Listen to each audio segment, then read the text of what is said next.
Hello, I'm Jeff Cavins. Today we're going to take a look at the scriptures for the 29th week in Ordinary Time. And the theme of this week's scriptures really focuses on faith. Exodus chapter 17 describes that amazing scene where Israel was fighting Amalek and his men.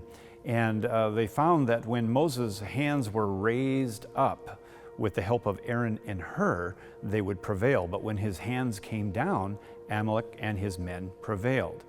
Now, certainly the issue here is not just having your hands raised that's going to give you the victory in war, but it's what it represents to us, which is faith.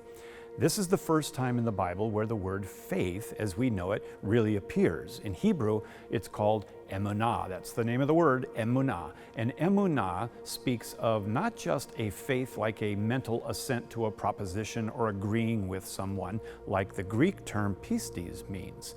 But in Hebrew, it really has to do with faithfulness, long continuance, steadfastness. So when we speak about a person who is filled with faith, we're talking about a faithful person. And in the reading in Exodus chapter 17, it mentions that Aaron and Hur held up Moses' arms and they were steady. And that word steady is the word faith in Hebrew. So when we think about our own lives and our own walk with Christ, we have to ask ourselves, am I faithful? Not just do I believe, but am I faithful? Am I faithful in all things? So the man of God or the woman of God that's faithful is faithful in marriage. They are faithful in their finances. They are faithful in worship. They are faithful in raising their children.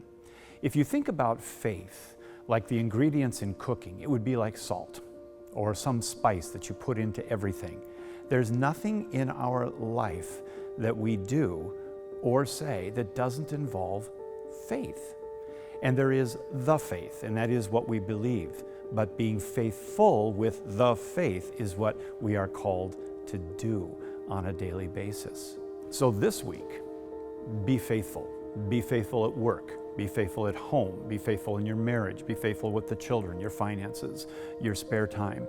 Be faithful.